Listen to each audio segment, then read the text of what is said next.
इसको रिमोट को इधर रख दिए थे आज। ठीक है, बहुत अच्छे भाई। क्वेश्चन नंबर 25, आंसर गलत आ रहा है। बोल रहा है a body falling from high minaret, मीनार मतलब है ना, travels 40 metre in the last 2 second. Last के 2 सेकेंड में अगर चल रही है तो 3 सेकेंड की जर्नी है, 3 सेकेंड की अगर जर्नी है तो 45 मीटर आंसर है। ये क्या है ना, तुमको एक बात बताई थी बचपन में, ये क्वेश्चन ऐसा है कि अगर पहले सेकंड में मतलब x 3x 5x, याद आ रहा है कि नहीं आ रहा? इसमें ऐसा बताया था कि अगर किसी बॉल को ड्रॉप करते हैं तो पहला x की वैल्यू कितनी होती थी 5, फिर कितनी होती थी 15, फिर 25, 35, ऐसी ऐसी बढ़ती जाती थी। उसने बोला लास्ट के 2 सेकंड में कितना चला है 40 मीटर। इसका मतलब किन्हीं भी 2 सेकंड को जोड़ो तो कितना आना चाहिए 40। क्या 35 प्लस 25 को भी 40 हो सकते हैं? क्या 15 और 25 40 हो सकते हैं? आया ना? तो इसका मतलब यही लास्ट के 2 सेकंड है। तो ये हो गया तुम्हारा फर्स्ट सेकंड, ये हो गया सेकंड सेकंड, ये हो गया थर्ड सेकंड। तो तुम्हारी जर्नी कितनी देर की हो गई? 3 सेकंड की। और 3 सेकंड में टोटल कितना चलेगा 45। समझे बात को? यह है स्मार्ट तरीका। बाकी इसका नॉर्मल तरीका क्या हो सकता है? नॉर्मल तरीका का भी डिस्कस कर लेते हैं। बेटा सॉल्व तो करने दे, क्या लगता है सॉल्व कर लेना चाहिए, फिर देखते हैं, है ना। जैसे मान लो ये मीनार है, यहां से तुमने एक पत्थर को ड्रॉप किया, तो मैंने ऐसा मान लिया कि t बराबर t पर यहां पर आ गया, तो उसने कह रहा है कि t बराबर t माइनस 2। इस बात को समझे, इन दोनों के बीच में कितनी देर की डिफरेंस है 2 सेकंड का। ये t माइनस 2 है और ये कितना है t, इसमें कितना चल गया ये 40 मीटर। ये t टाइम है, 2 सेकंड पहले कितना हो जाएगा t minus 2। Common sense which is not very common. तो 2 सेकंड में इतना चल गया। अब वो हमसे जानने की इच्छा ये रखता है कि बताओ कि टोटल क्या गेम हुआ। तो मैंने ऐसा मान लिया कि भाई इसकी टोटल हाइट h है, यहां तक मेरे पेट में कोई भी दर्द नहीं है। छोटा हो जाओ, हो जाओ, हो जाओ, हो जाओ, हो जाओ। बस। अब जैसे ही मुझे पता चला कि इसकी टोटल हाइट h है, तो मैं सबसे पहले लिखूंगा h बराबर half g into T square. मेरी पहली इक्वेशन बन गई। दोनों तरफ से माइनस h और माइनस g काट दिए मैंने। समझे इस बात को? आओ यार हम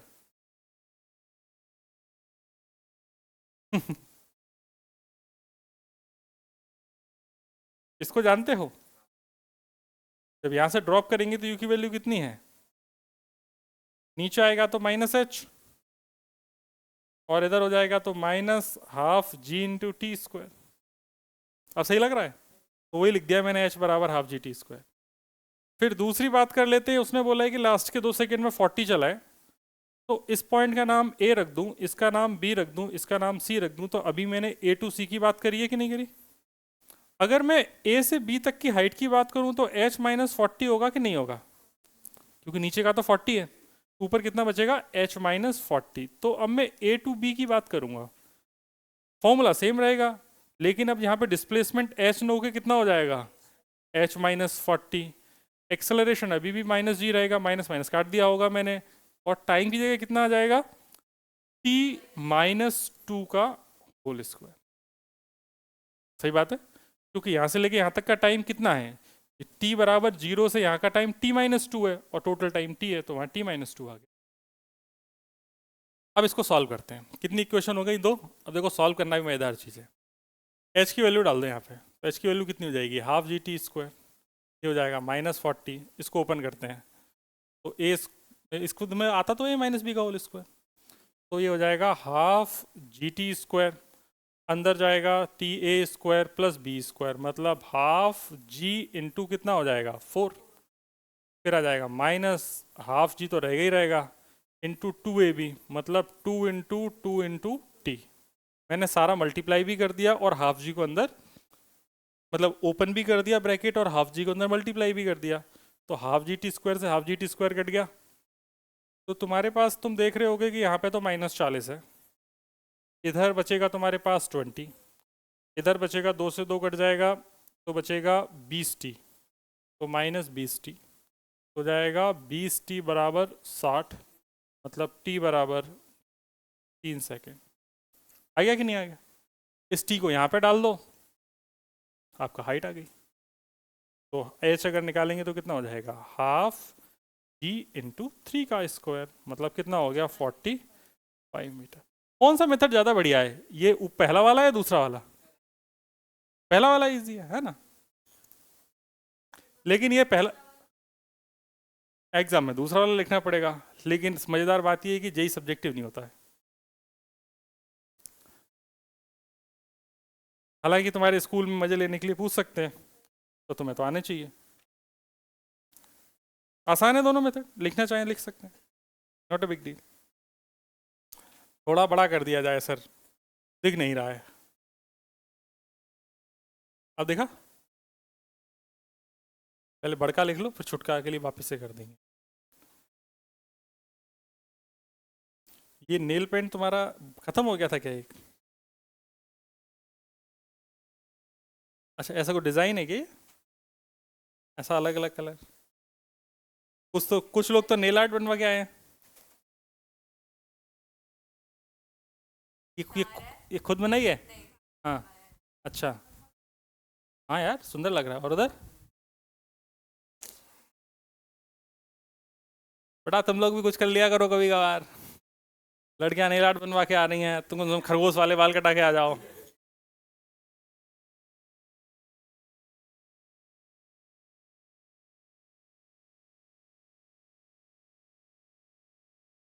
अरे तुमने दोस्त अपना नाम क्या बताया था?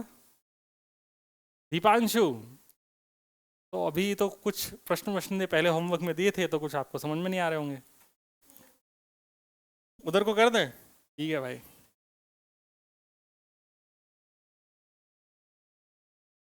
अब ठीक है।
अगले क्वेश्चन की तरफ बढ़ा जाए। पेन कहाँ रख दिया मैंने? और बच्चों पेन दे दो प्लीज। अरे पेन कहाँ गया? हाँ। कहाँ है यार? हाँ, किसने चुराया है? हाँ, बाल सफेद हो गए ना। हैं यार, कोई तो चोर बच्चा है यार। सिद्धार्थ जी यार, ऐसा थोड़ी होता है दोस्त। यार गंदी बात है ये तो। सही में यार, पेन कहाँ गया?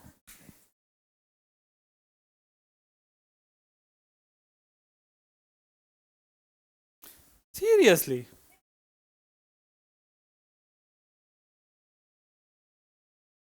मैं क्लास के बाहर नहीं गया यार।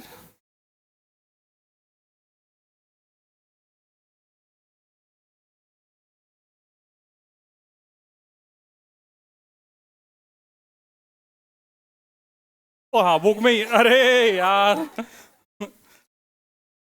बुक में ही है, बुक में ही है। नहीं यार, मैं तो का सीधा साधा बोला वाला बच्चा।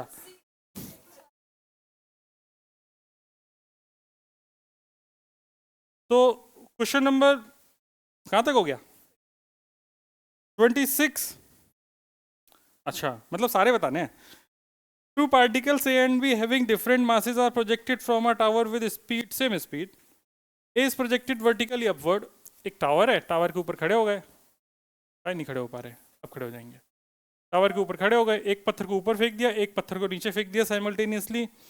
दोनों का मास सेम है, आइडेंटिकल ऑब्जेक्ट हैं। Vertically upward with B vertically downward,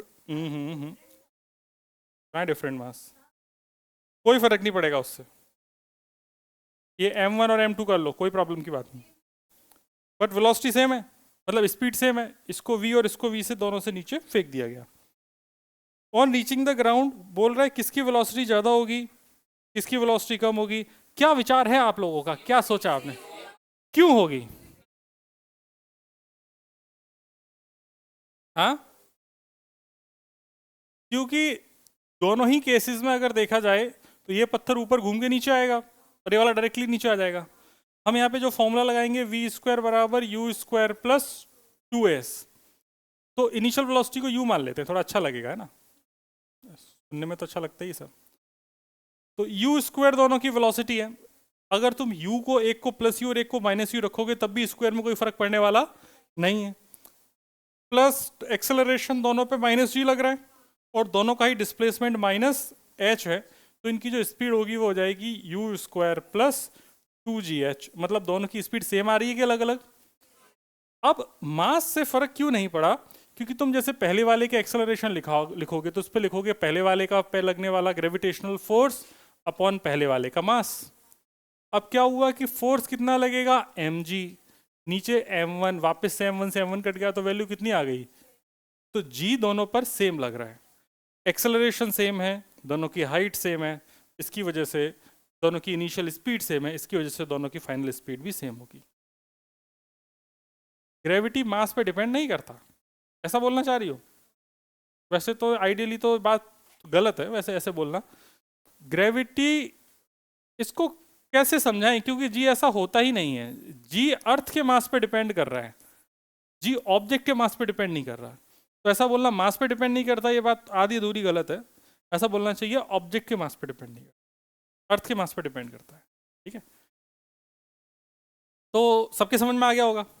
किसी के मन में कोई समस्या पीछे मोहल्ले में छुटके? ठीक है, हैं? वैसे इसके दूसरा एक्सप्लेनेशन सुनोगे? दूसरा बताऊं, दूसरा एक्सप्लेनेशन? अरे हाथ क्यों जोड़ रहे हो भाई? हाँ, अच्छा ज्यादा ज्ञान तुम्हें पच नहीं रहा है, ठीक है छोड़ो। देखो क्या है कि जब तुमने यहाँ से इस ऑब्जेक्ट को फेंका तो तुम ऐसा जानते हो कि एक चीज होती है वर्क एनर्जी थ्योरम, जो आप पढ़ोगे आगे, work energy theorem, work energy power chapter में। उसमें ऐसा होता है work done by all forces बराबर चेंज इन काइनेटिक एनर्जी। अब इन दोनों ही ऑब्जेक्ट पे किसी भी एक ऑब्जेक्ट को पकड़ो तो वर्क डन बाई ग्रेविटी हो रहा है, इसके अलावा और तो कोई वर्क कर नहीं रहा, और is equal to change in kinetic energy, मतलब फाइनल माइनस इनिशियल। अब देखो ग्रेविटी का वर्क होता है mgh, ठीक है। फाइनल काइनेटिक एनर्जी हमें पता करनी है, इनिशियल काइनेटिक एनर्जी सबकी कितनी है, same. Half m u square, zero है। तो देख यहाँ पर भी ये तो लिखेंगे तो क्या लिखेंगे, half m v square minus half m u square, इधर क्या लिखेंगे एम जी एच। तो मास तो कट गया, मतलब मास पे डिपेंड हो ही नहीं रहा। तो सब पे ग्रेविटी का वर्क सेम है, सबकी इनिशियल काइनेटिक एनर्जी सेम है, तो सबकी फाइनल काइनेटिक एनर्जी भी सेम होगी। लेकिन यहाँ पे मास अलग अलग है, तो इसकी वजह से हम जब इसको फाइनल निकालेंगे तो मास तो कट जाएंगे, लेकिन जो स्पीड आएगी वो मास से इंडिपेंडेंट आएगी। तो दोनों में डिस्प्लेसमेंट सेम है, इसलिए दोनों पे जो डिस्प्लेसमेंट सेम होने की वजह से जीएच वाला फैक्टर है वो सेम होगा। कुछ कुछ समझ में आया? कोई बात नहीं, जब वर्क एनर्जी थ्योरम पढ़ेंगे तब मैं बताऊंगा वापस से। ये दूसरा एक्सप्लेनेशन असर्शन रीजन में खूब इस्तेमाल किया जाता है जब आप थोड़ा एग्जाम देते हो कोई। बोर्ड लेवल पे चीज़ें बहुत पहले खत्म हो जाती हैं, ये ध्यान रखना। बोर्ड लेवल पे चीज़ें बहुत पहले निपटा दी जाती हैं, इसके बाद जो भी बातें हो रही है वो सिर्फ तुम्हें ज्ञान बढ़ाने के लिए हो रही हैं। कितना ले पाओ वो आपके सौभाग्य है। हाँ भाई तन्मय, कितने घंटे पढ़ रहा है? पढ़ ही नहीं रहा भाई।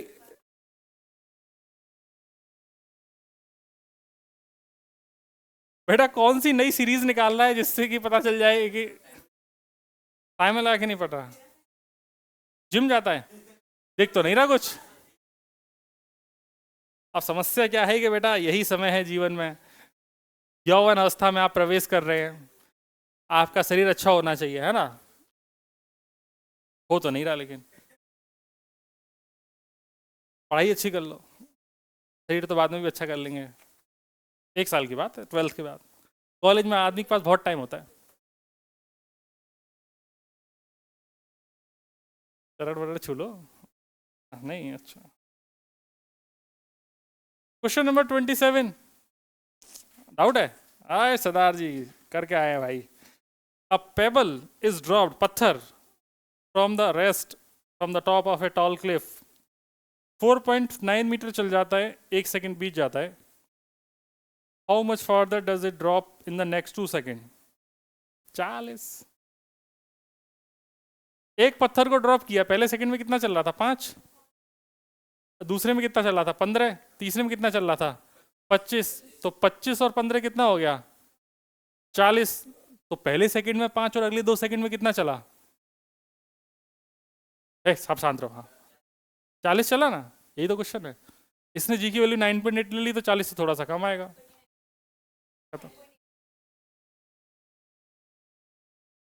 ये भोली बच्ची। सरदार जी तुम समझे क्या? मेहनत करके आए तो समझ में आएगा। जैसे कि उसने बोला कि शुरू के 1 सेकंड में 4.9 मीटर चल रहा है, जबकि 10, अगर जी की वैल्यू 10 लेंगे तो कितना चलेगा? 5। Very good. फिर अगले 1 सेकंड में कितना चलेगा? 15। फिर अगले 1 सेकंड में कितना चलेगा? 25। तो उसने बोला पहले 1 सेकंड में 5 चला है, तो बताओ अगले 2 में कितना चलेगा, जोड़ ले, खत्म। फिर भाई भोले बच्चे, हमने जी की वैल्यू कितनी ली थी? थोड़ा सा कम। चमका हो गया था। तुमने कैसे किया भाई? ये क्या बवाल किया है? V1 तुम्हारा 9.8 आ गया, ठीक है, सही है। 1 सेकंड बाद 10 हो जाएगी इसकी स्पीड, ठीक है। और क्या जानना चाहती हैं फिर आप? V1 तुमने कितना निकाला? हाँ सही है, सही है, सही है। बाकी सबसे हो गया था। कुछ लोग तो चित्र बना रहे हैं। क्वेश्चन नंबर 28, बन गई डिजाइन? कि नारियल के पेड़ बन रहे हैं? नारियल के पेड़ बन रहे हैं, इसीलिए क्लास रेगुलर आना चाहिए। तो होमवर्क कहाँ है? तो पेड़ बनाने की जरूरत तो नहीं पड़ती, कम से कम अगली एक्सरसाइज सॉल्व कर लेती। A ball is released from the top of a tower of height h meter. It takes t seconds to reach the ground. बहुत बढ़िया। एक h हाइट का टावर है, इसको t टाइम लग रहा है नीचे तक बॉल को आने में। पहली लाइन का मतलब ये है जो हमने चित्र में कन्वर्ट कर दिया। फिर हमसे क्या जानना चाह रहे हैं? What is the position of the ball in the, किसने पूछा ये? गधा हूं। इधर देखना, ये पक्की बात है कि 1/3 टाइम में कुछ कमी होगा इससे, तो इसको H1 बोल दूं, कोई प्रॉब्लम? पहले वाले में मैं अगर लगाऊं S बराबर u t plus half a t square, ए आराम इधर देख, तो डिस्प्लेसमेंट कितना है माइनस एच, यू कितना है 0, ए की वैल्यू कितनी है माइनस जी, और ये कैपिटल टी का स्क्वायर, तो H बराबर हाफ जी टी स्क्वायर आया कि नहीं आया देवी? अब यहां पर आ जा, यहाँ पे H1 लिखेंगे तो यहाँ पर भी U 0 है, तो पहली टर्म तो 0 ही हो गई। हाफ जी टी की जगह कितना डालेंगे, t/3 का स्क्वायर, तो इसको मैं 1/9 into half g t square लिख सकता हूँ कि नहीं लिख सकता? हाँ सर ये समझा दो पहले, 3 का स्क्वायर 9 कैसे होता है? अच्छा आता है क्या, ठीक है। तो ये हो जाएगा H1 बराबर कितना हो गया, H/9 हुआ कि नहीं हुआ? नहीं समझ में आया ना? हाँ भाई यही तो टफ होता है, वो हाफ जी टी स्क्वायर यहाँ पे एच है, इसको यहाँ पे एज इट इज एच लिख देना कितना भारी काम है। ओ हाँ ऐसे किया सर आपने क्या समझ में आया अब? तो ये H/9 हो गया, मतलब तुम शुरू के t/3 सेकंड में H/9 चले तो जमीन से कितना ऊंचाई पर थे, 8 H/9। हाँ सर ये भी कैसे सोच लिया आपने, पता नहीं आपका दिमाग सर कितना बेकार चलता है। यहां से लेके यहां तक की दूरी अगर H/9 है तो यहां से लेके यहां तक की दूरी H माइनस H/9 मतलब 8 H/9 होगी।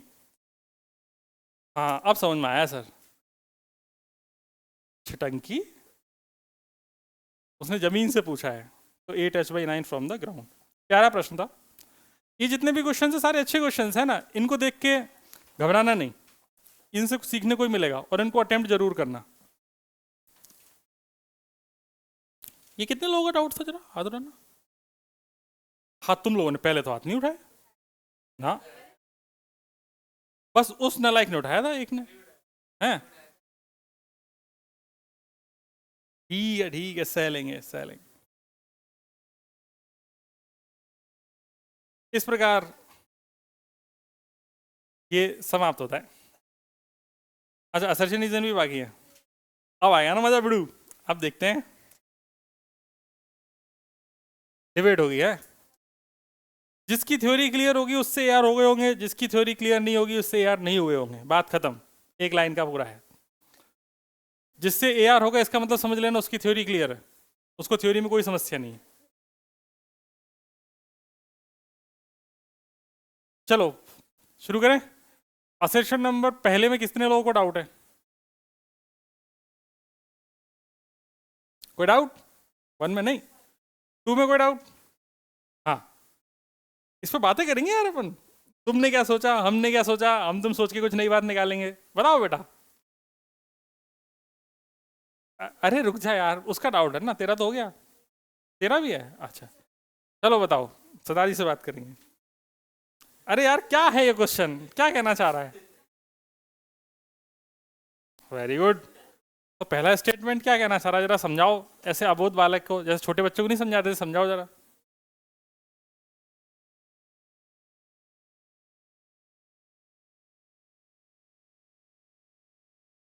ठीक है,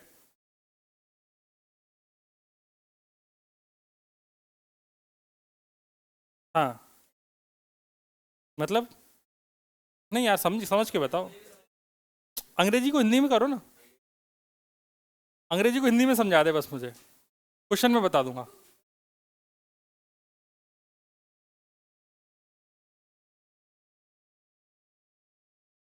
देख रहे हो, दीपांशु नहीं, क्या नाम है तुम्हारा? दीपांशु, सही बोला क्या? वाह यार एक ही बार में सही बोल दिया अरे यार हाथ वाथ जोड़ने के यार फिर तुम तुरंत हाथ जोड़ने पा जाते हो सरदार जी, ऐसे थोड़ी होता है। अच्छा चलो अंग्रेजी सिखाते हैं तुम्हें, जितनी मुझे आती है। उसने बोला two balls of different masses are thrown vertically upward with same speed, अलग अलग द्रव्यमान की दो गेंदें ऊर्ध्वाधर दिशा में फेंकी जाती हैं, जिनका द्रव्यमान अलग अलग है, इसका द्रव्यमान m1 इसका द्रव्यमान m2, सेम गति से फेंकी जाती हैं। तुमने तो बोला पहले हिंदी में समझा दो, हिंदी में समझा दिया। फिर कह रहा है कि they will pass through their point of projection in downward direction with the same speed. मतलब जब ये लौट के आएंगी तो इनकी जो स्पीड होगी सेम होगी डाउनवर्ड डायरेक्शन में। सही बात है, पॉइंट ऑफ प्रोजेक्शन से जाएंगी, इसकी स्पीड ऊपर ही हो, इसकी स्पीड किधर होगी, नीचे ही हो। ये तो सही बात है, इसमें क्या समझने योग्य था, ये तो अपन ने कर रखा है क्लास में। किया है कि नहीं किया है? फिर क्या कह रहा है, the maximum height and the downward velocity attained at the point of projection are independent of the mass of the ball. बिल्कुल सही बात है, मास का कोई भी रोल नहीं है। ठीक है जी, बिल्कुल है, उसने मास ही तो दिया था। तो ए का मतलब क्या है? हाँ तो सही है ना। हाँ, करना है क्या?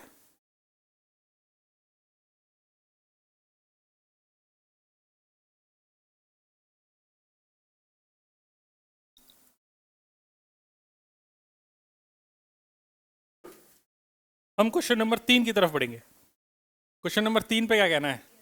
क्या रे आर्यन, सॉल्व करके आया है? हाँ, एक ही लिखे हुए हैं। Question number 3,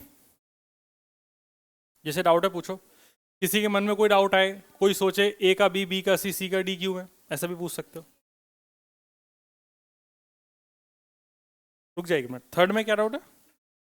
a body falling freely में do so with constant velocity. ये तो गलत बात है ना, कोई नीचे आती हुई बॉडी कांस्टेंट वेलोसिटी से थोड़ी आ सकती है। कांस्टेंट वेलोसिटी से आएगी, इसका मतलब एक्सेलरेशन 0 है, तो फिर जी का मैंने क्या किया? तो ये पहला गलत ही है, रीजन की तो फिर बात ही नहीं। क्वेश्चन नंबर 4, म्याऊ म्याऊ। Question number 4, the average velocity of the object over an interval of time is either smaller than or equal to the average speed of the object over the same interval of time। Magnitude होना चाहिए ना, magnitude of average velocity होना चाहिए ना। तो ये तो गलत है भाई, क्या आंसर दिया है फोर्थ का? भाई नहीं, गलत है। The average velocity of the object over the interval of time is same either smaller और equal to the average speed of the.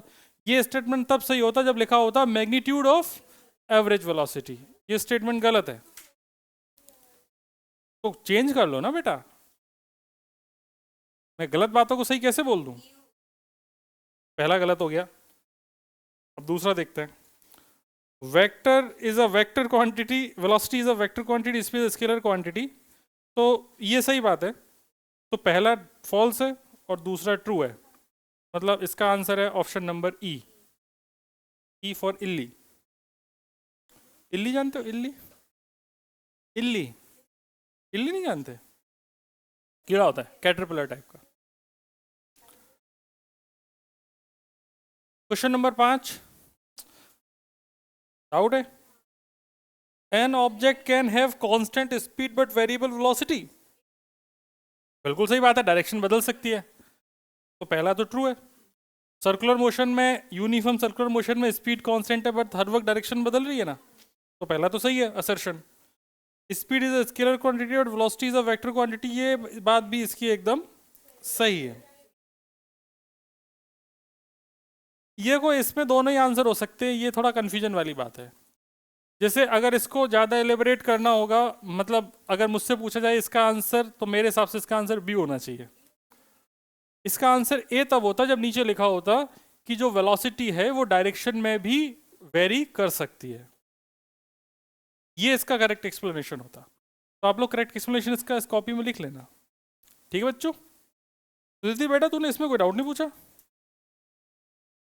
इन पांचों में कोई डाउट नहीं पूछा? Very good.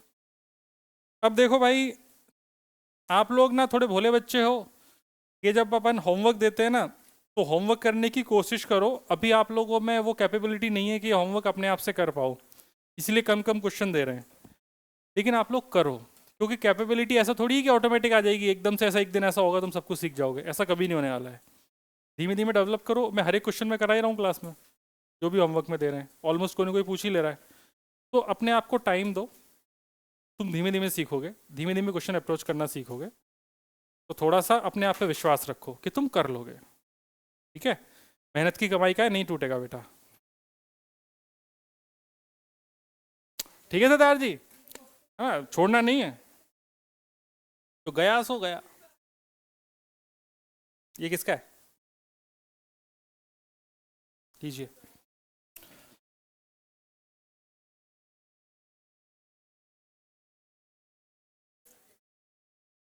तो हम बातें करते हैं, अब बताओ क्या पढ़ना है। क्या हुआ बहन?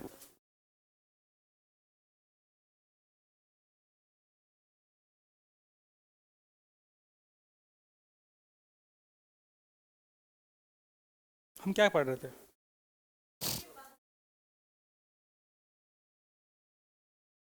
अच्छा, हमने प्रोजेक्टाइल मोशन में थोड़ा सा आपको बातें करा दी थी, कुछ कुछ है ना, केसेस पढ़ा दिए थे।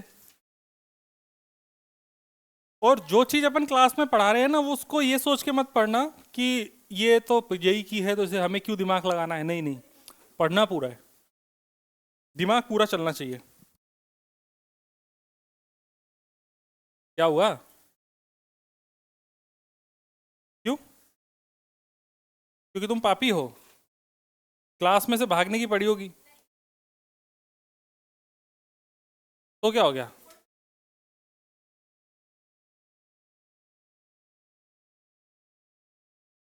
फोटो खींच लो फटाफट, जगह छोड़ दो। अरे यार, एक तो पेट आ जा रहा है बीच में मेरा।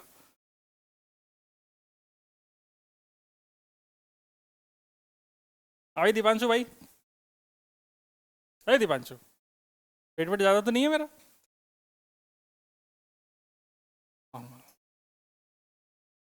हो गया? खींच लिया? चलो, थैंक यू सर।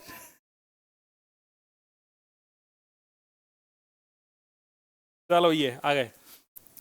तो सुनो, तुमने अब जो जो चीज़ अभी तक पढ़ ली है, उसमें तुमने प्रोजेक्टाइल की थ्योरी पढ़ ली है। अब प्रोजेक्टाइल पे क्वेश्चंस करना शुरू करते हैं। और मेरा ऐसा मानना है कि आप लोगों ने फॉर्मूले याद कर लिए हैं।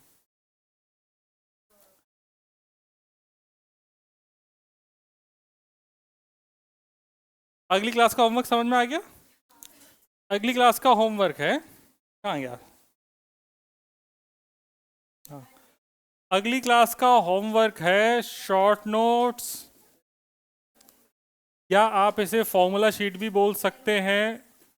जो भी आपको बोलना है बोलिए, लेकिन ये मुझे चैप्टर 1 से 3 तीनों चाहिए। 3 में जितना हो गया है उतना तो बनाओ, लेकिन ये चाहिए मुझे, ये चेक होगी भाई। और बनने के साथ साथ याद भी करने हैं ना, ऐसे नहीं कि सिर्फ बना के रख लेने हैं, याद भी करना है। और जैसे जो बच्चे हैं, जो कोटा वगैरह में पढ़ते हैं बच्चे अपने, वो बच्चे क्या करते हैं कि एक जो फॉर्मूला शीट बना लेते हैं हर चैप्टर की अलग अलग, और उसको ना ऐसे जेब में रखते हैं। हाँ, नहीं एग्ज़ाम टाइम पे नहीं, जैसे दोपहर में भी लंच टाइम है तो मैस में गए, तो मैस में इधर खाना खा रहे हैं और उधर एक फॉर्मूला शीट ऐसे बगल में रखी है, आराम से देख रहे हैं, खाना खा रहे हैं।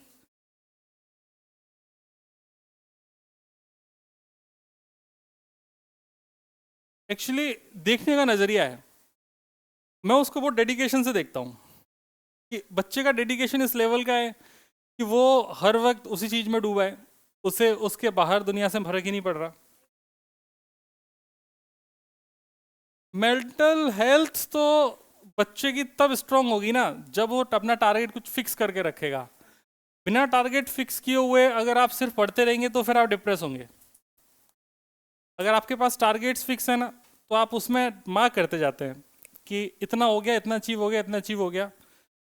फिर वहाँ पे जहाँ भी आपको ज़रूरत होती है वहाँ पे आप टीचर की हेल्प लेते हैं, टीचर आपको सपोर्ट करता है इमोशनली। तो आप रो रहे होगे जाके, सर मेरे नंबर कम आए हैं, तो सर कहेंगे, दो घूंसा मारेंगे, कहेंगे बेटा पढ़ाई कर ले, कोई बात नहीं, होता रहता है अप डाउन। फिर बच्चा वापस से मोटिवेट होता है, फिर पढ़ाई करता है। अपने बच्चे 3 चैप्टर खत्म हो चुके हैं, अभी तक फॉर्मूले ही नहीं याद है ना, कितने शर्म की बात है। सेकंड के याद हो गए हैं? सेकंड में 5 ही तो फॉर्मूले हैं।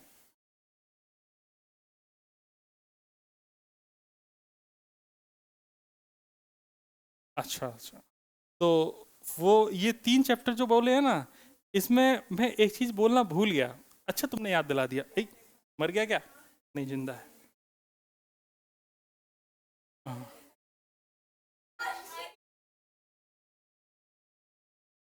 बेसिक मैथ्स वेक्टर, है ना? हाँ, नहीं वो नहीं याद करनी है ना। चैप्टर 1 में फिजिकल क्वांटिटी समय के साथ तुम्हें अपने आप याद हो जाएंगी। उसमें से जो बेसिक बेसिक फॉर्मूले हैं जो इंपॉर्टेंट हैं, जो एनसीईआरटी में है, बस उतने लिख लेना। भाई बुक में एक लिस्ट बनी हुई है एनसीईआरटी, वो नहीं जो क्वेश्चंस में यूज हुए हैं। क्योंकि जो बुक में यूज हुए हैं वो तो तुम करते करते सालों बीत जाएंगे। जैसे अच्छा मैं समझा देता हूँ मैं क्या कहना चाह रहा हूँ। एनसीईआरटी खोलोगे, एनसीईआरटी में क्वेश्चंस हैं, उन क्वेश्चंस में कई फिजिकल क्वांटिटीज दी हुई है, बस उनके फॉर्मूले याद कर लें। ठीक है? उसमें तो मुश्किल से 10-12 क्वांटिटी यूज हो रही है, बाकी तो रिपीटेड है सारी। मास बार बार यूज हो रहा है, डेंसिटी बार बार यूज हो रही है, वॉल्यूम बार बार यूज हो रहा है, तो वो एक बार में याद हो जाएंगे। ओके, ठीक है। तो आओ आप क्वेश्चंस करते हैं। आप लोगों ने बेसिक बेसिक पढ़ लिया है। टाइम ऑफ फ्लाइट का फॉर्मूला क्या था?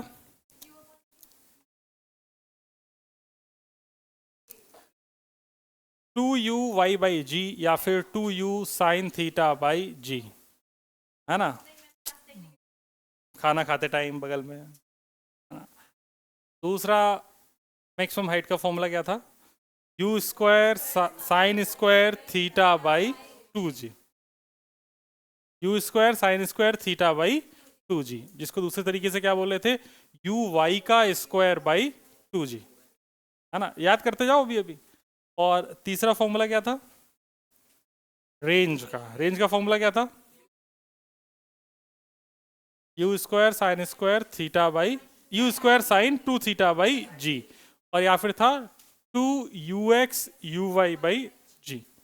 इतनी बातें हो गई थी? Okay great. तो ये सब बातें अपन ने प्रोजेक्टाइल मोशन में कर ली। अब आप लोगों को क्वेश्चंस मैं करा रहा हूँ। क्वेश्चंस करने के लिए आप लोग तैयार हैं? ठीक है, आओ क्वेश्चंस करें।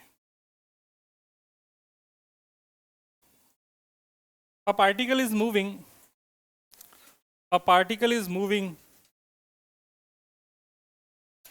with velocity, with initial velocity. A particle is moving with initial velocity. लिखो बेटा तुम भी, चक्कर में मत पड़ो, बैठने थोड़ी कुछ होगा। हाँ लिखो, बैग नीचे रख लो। अरे मोरी मैया, किनके अस्त्र वस्त्र विहीन हो गए हैं? ईशान के। भाई ईशान के सारे कपड़े वापस कर दिए जाएं। अच्छा अच्छा, छोटे छोटे शहरों में बड़ी बड़ी बातें हो जाती हैं sir. A particle is moving with initial velocity 2i cap, लिख ले बेटा, 2i cap plus 3j cap, 2i cap plus 3j cap metre पर second, full stop.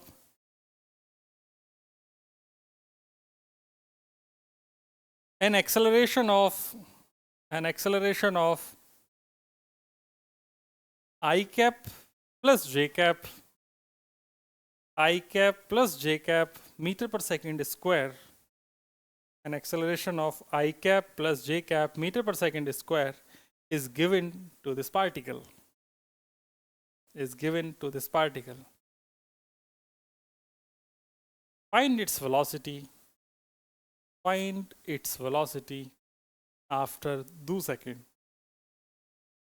Find its velocity after 2 seconds. 2 seconds, 2 seconds.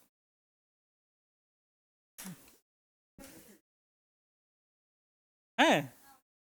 देखा, Bhojpuri is equal to French. हाँ हाँ,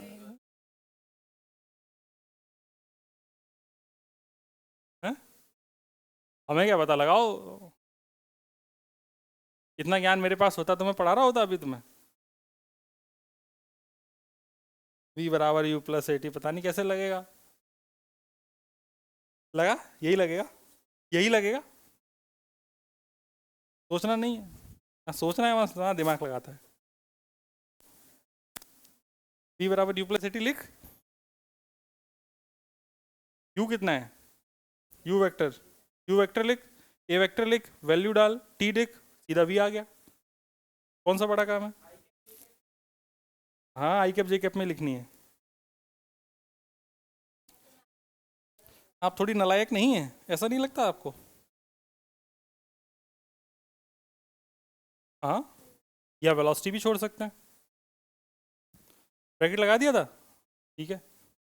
हाँ, आप लोगों को याद करो, मैंने एक बात बोली थी कि जितने भी फॉर्मूले हैं ये सारे वेक्टर फॉर्म में भी लगते हैं, याद है कि नहीं? इस पर्टिकुलर क्वेश्चन में आप देख रहे होंगे कि इसका जो u है वो कितना दिया था बेटा, 2i cap plus 3j cap, ऐसा दिया था। और एक्सेलरेशन कितना दिया है, i cap plus j cap. अब मैं आपसे बोलूँ v बता दीजिए, तो आप वैल्यू डाल दीजिए बस इसमें, मतलब 2i cap plus 3j cap, bracket close, i cap plus j cap into कितना लिख दीजिए 2। तो सॉल्व कर लो बस, तो कितना हो गया 4i कैप प्लस 3 और 2 5 j कैप, आगे वेलोसिटी खत्म। दैट्स इट, इतना ही करना था और कुछ नहीं।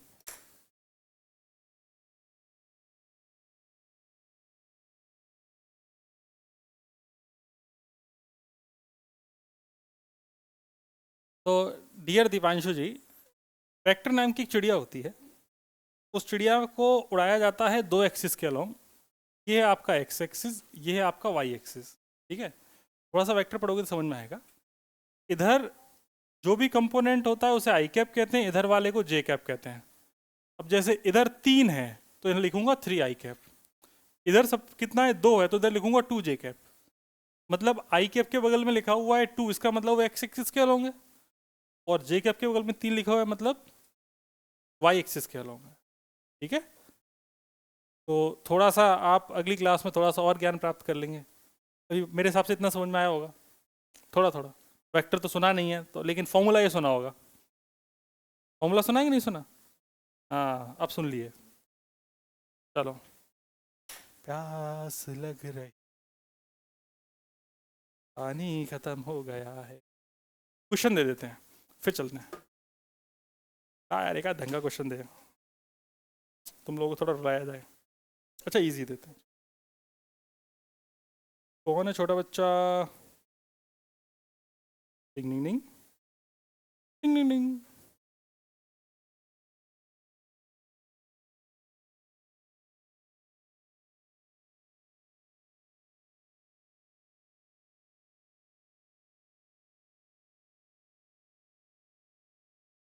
धमका रही है तू उसे?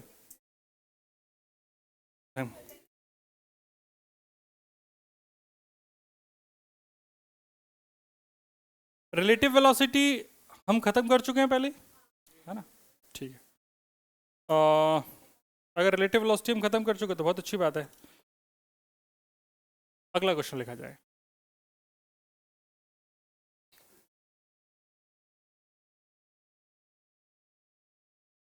A projectile is projected.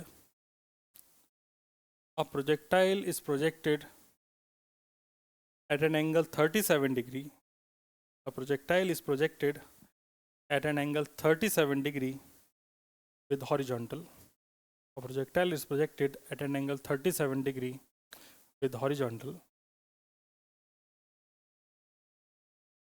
with velocity 20 meter per second. Velocity 20 meter per second. ये एक क्वेश्चन हो गया मास्टर क्वेश्चन, ठीक है। उसमें नीचे क्वेश्चन लिखते जाएंगे। हाँ, इसका पहला पार्ट फाइंड करके लिख दो बस। अब नीचे पहला पार्ट, फाइंड के बाद पहला part, find time of flight, maximum height, time of flight, maximum height, range, equation of trajectory, equation of trajectory,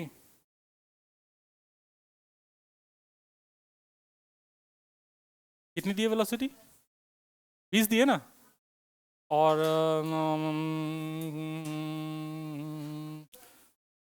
अरे रुक जाओ ना यार, वैसे रो रो मत यार, ऐसे गंदी बात होती है, गंदे होते नहीं है अच्छे बच्चे। 37 डिग्री 20, तो 20 3/5, 5 चौके 20, 4 तिया 12, मतलब 12, 1.2, 1.2, 2.4, 2.4 तो इसका लिखो 1.2। Find velocity of projectile, find velocity of projectile, velocity of projectile at 1 second after the projection, 1 second after the projection, after the projection, find velocity of projectile after 1 second after the projection। कितने हो गए? बस। अगला छठवां, रोना मना है, गंदे बच्चे रोते नहीं है, अच्छे बच्चे अच्छे बच्चे रोते नहीं है। अगला अगला अगला देखो तुमसे वेलोसिटी पूछ लिया, ठीक है। Find coordinate of the projectile, find coordinate of the projectile, find coordinate of the projectile at 2 seconds, at 2। कितने हो गए? 6 क्वेश्चन हो गए।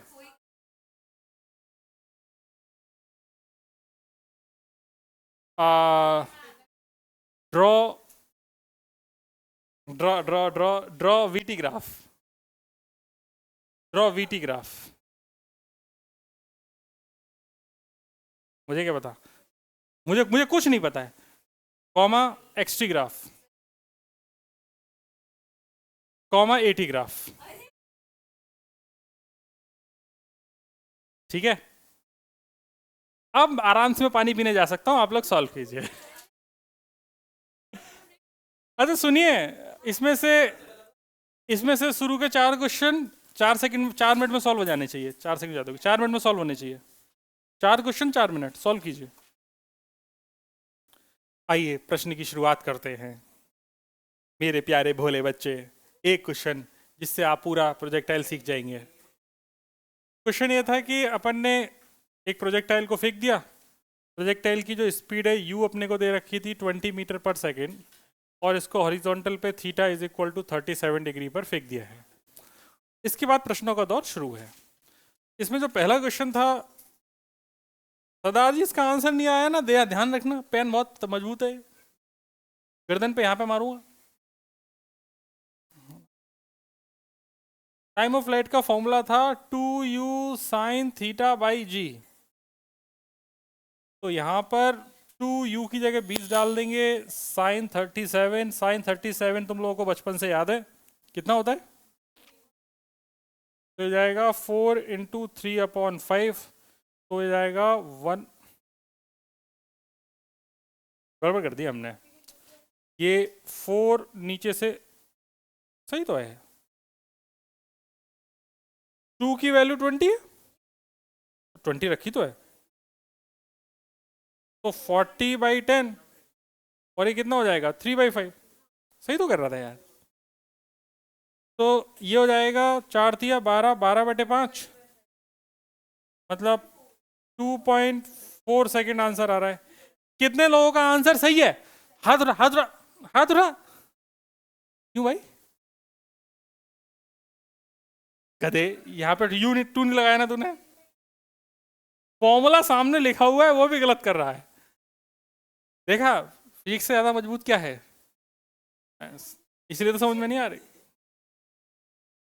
तो मैथ्स पढ़ अच्छे से। दूसरा क्वेश्चन किसका था भाई? हाइट का भाई, you square sine square theta by 2g। तो बच्चा पार्टी ऐसा कह रही है कि देखो सर, बात ऐसी है कि ऐसी बात है। तो देखो सर, डिचके आओ डिचके आओ डिचके आओ, 5 चौके 20, तो 4 तिया 12, 12 तिया 36, 36/5, मतलब 7.2 मीटर। कितने लोगों का सही है? इसमें क्या रहता फैलाया भाई? ए तू पेन मार देना जरा इसके पीछे, पेन मार इसके। कोई कूदना चाहिए, ऐसा पैन मानना है, जैसे बिल्ली कूदती है ना एकदम से, वैसे। तीसरा रेंज का क्वेश्चन था। रेंज का फॉर्मूला था, स्टाजी देख लो भाई, मतलब यू स्क्वायर बच्चों ने सॉल्व कर लिया होगा, 2 sin θ cos θ/g। जिनसे सॉल्व नहीं हुआ होगा उनने दिमाग लगा दिया होगा। ए गई यार, ले रख ले, उधर रख ले। हाँ हाँ हाँ हाँ हाँ हाँ। इसको तूने जो किया है तेरा आंसर सही आना चाहिए बस, बाकी तूने जो किया है मुझे फर्क नहीं पड़ रहा। 3/5, 4/5/10, ढिचके ओके 20, 4 दूनी 8, 8 दूनी 16, 16 48, 48 × 4 कितना होता है? 192, 192 होता है ना। 192/5 मतलब 5×15, 4 बचे, 5×8 40, 2 बचे, 5×4 20, 38.4 मीटर। कितने लोगों का सही है? शाबाश, ये बात, ये बहुत अच्छे है। हाँ। तो उससे भी आंसर सही आएगा।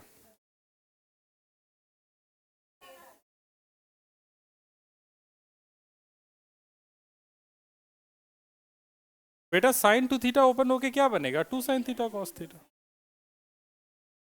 हाँ, अच्छा हुआ तूने नहीं बोला सर आपने पीछे गलत लिखा है, ये भी बोल सकते हैं ना। हाँ।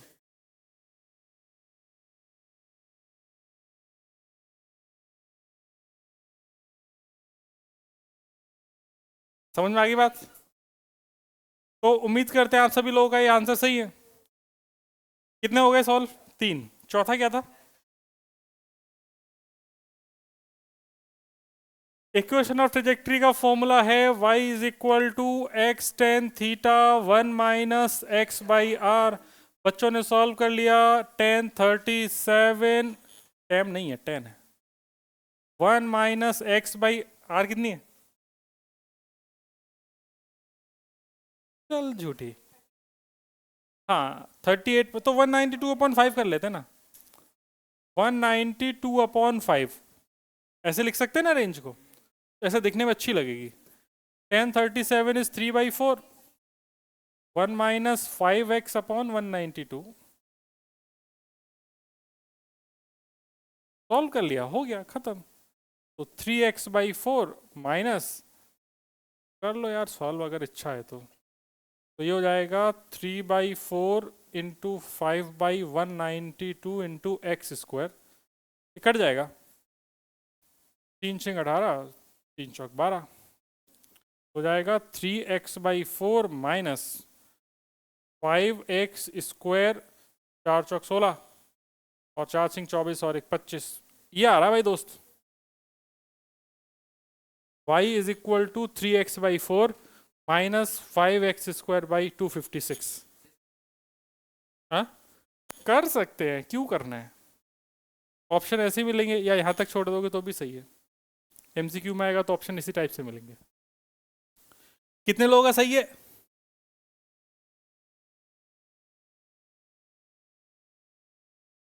शर्म, शर्म शर्म।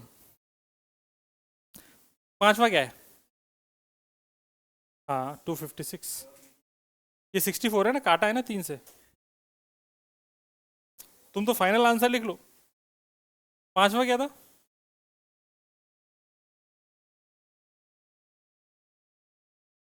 तो t बराबर 1 सेकेंड पर इसकी वेलोसिटी पूछा है। तो मुझे ये पता है कि देखो भाई कुछ भी हो जाए vx तो कभी चेंज होने वाला, ये तो याद कराया था। और vy की जो बात याद कराई थी वो ये थी u sin θ minus g t. v बराबर u + 80 इन वाई डायरेक्शन लगाया था, ऐसा मुझे तो याद है, आप लोगों को याद होगा ही, है ना। तो ये हो जाएगा आपके पास 20 इंटू कॉस 37 कितना होता है? तो कितना हो गया ये? 16। और वी वाई अगर निकालेंगे यहाँ से तो 20 इंटू साइन 37 कितना होता है 3/5 माइनस जी की वैल्यू 10 डाल देंगे माइनस 10t तो 4 तिया 12 12 माइनस 10t ये हो जाएगा वी वाई।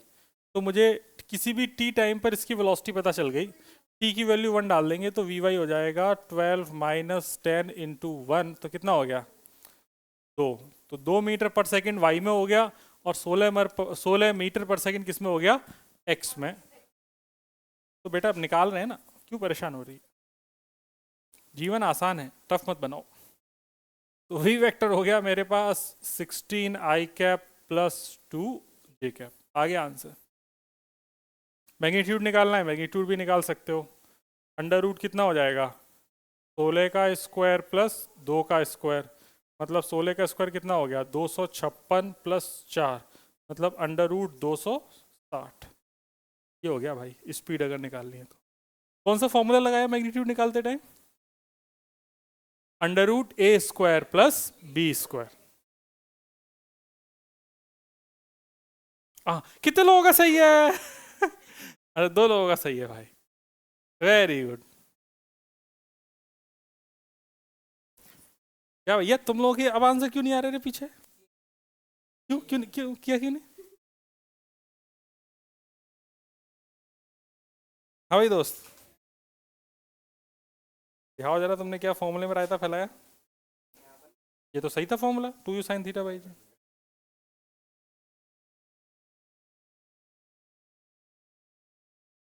मतलब कैलकुलेशन सही से नहीं करी तुमने,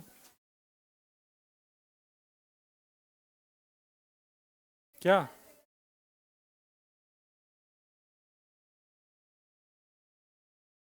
you g u square sine square theta upon 2g। U g क्यों बोलूंगा मैं नीचे, यू से यू तो कट ही जाएगा है कि नहीं बेटा।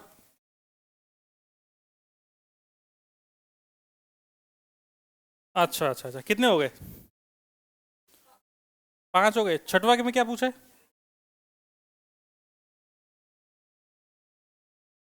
यार देखो सुनो, ये छठवा क्वेश्चन गौर से देखो। ए नलायको इधर देखो जरा, अब कोई लिखेगा नहीं ठीक है, समझाने वाली चीज़ है तो आराम से पहले समझ लो फिर बात करेंगे। जैसे मान लो तुम अगर देखोगे तो t बराबर 0 पर तुमने यहाँ फेंका, t बराबर 2.4 पे यहाँ पे आ गया, यही तो ना टाइम ऑफ फ्लाइट। इसका अगर आधा देखेंगे तो t बराबर 1.2 सेकेंड यहाँ पर हो जाएगा, क्योंकि हमें पता है आधा टाइम यहाँ होगा आधा टाइम यहाँ होगा। यहाँ तक कोई डाउट है किसी को। तुमसे जो बात करी गई है वो t बराबर 2 पे करी गई है, मतलब t बराबर 2 पे पार्टिकल यहाँ पर कहीं होगा 1.2 और 2.4 के बीच में। यहाँ पर मुझे इसके कोऑर्डिनेट चाहिए, तो इसके कोऑर्डिनेट क्या होंगे x, y होंगे कि नहीं होंगे।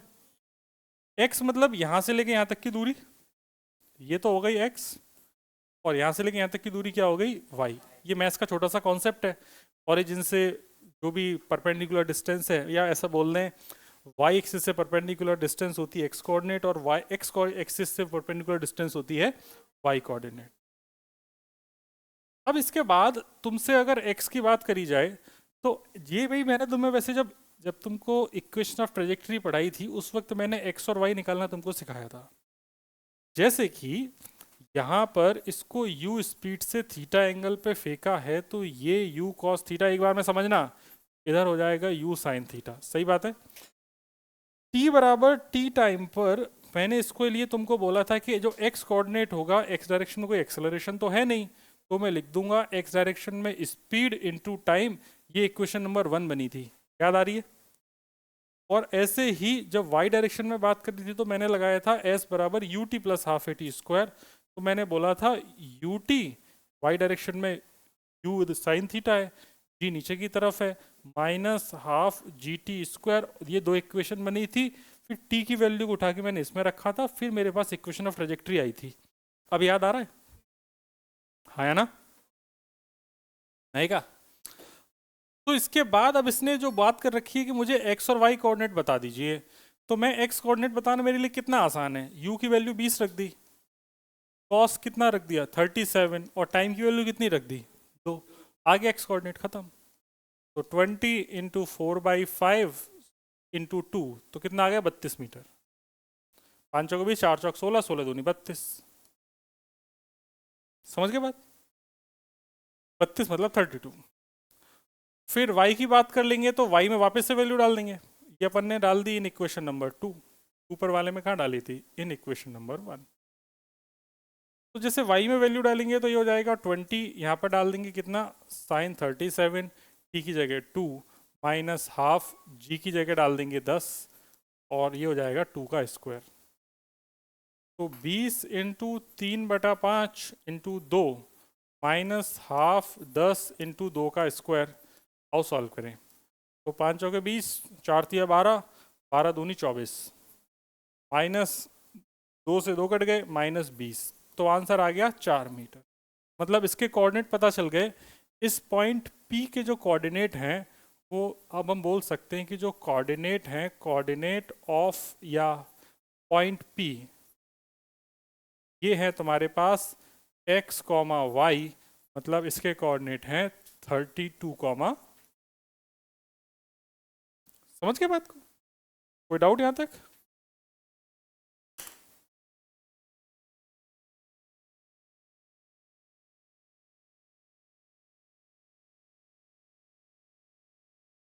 एक ही बात है, आ ही नहीं सकता, असंभव है। -8 तो ही नहीं सकता। -8 का मतलब है कि तुम y एक्सिस में नीचे घुस गई हो, जबकि 2.4 तो यहीं पे है, इसका मतलब पॉजिटिव ही आएगा। किसी को कोई डाउट?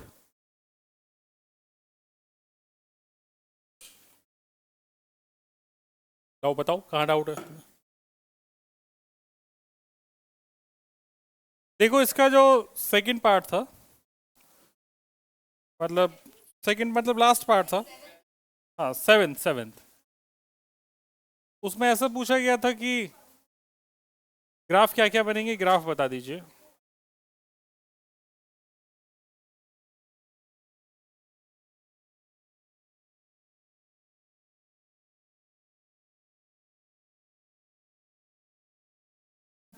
तो ग्राफ में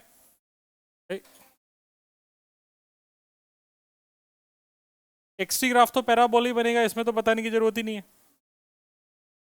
है कि नहीं? एक्सटी ग्राफ पैराबोला बनेगा। या क्या क्या बोला था इसने? सारे ही बोले थे। तो एक्सटी ग्राफ तो पैराबोला बनेगा, इसमें कोई बताने की जरूरत ही नहीं है, क्योंकि अच्छा क्यों बताने की जरूरत नहीं है बताऊँ क्या? हाँ ये सुन लो। क्योंकि जैसे आप एक्स डायरेक्शन में देखोगे तो एक्चुअली एक्स मतलब मैं पोजीशन पूछना चाह रहा था, तो तुम लोग हो सकता है कंफ्यूज हो गए हो। ये पोजीशन टाइम ग्राफ है। पोजीशन का टाइम के साथ पोजीशन दो डायरेक्शन में वेरी कर रही है, एक्स में भी कर रही है और वाई में भी कर रही है। तो अगर अपन सिर्फ एक्स डायरेक्शन में बात करेंगे तो एक्स डायरेक्शन में तो ग्राफ सिर्फ ऐसा बनेगा कि इसकी जो पोजीशन है वो सिर्फ बढ़ती जा रही है, एक्स डायरेक्शन का ग्राफ तो ऐसा बनेगा। लेकिन वाई डायरेक्शन का जो अगर ग्राफ बनाएंगे अपन,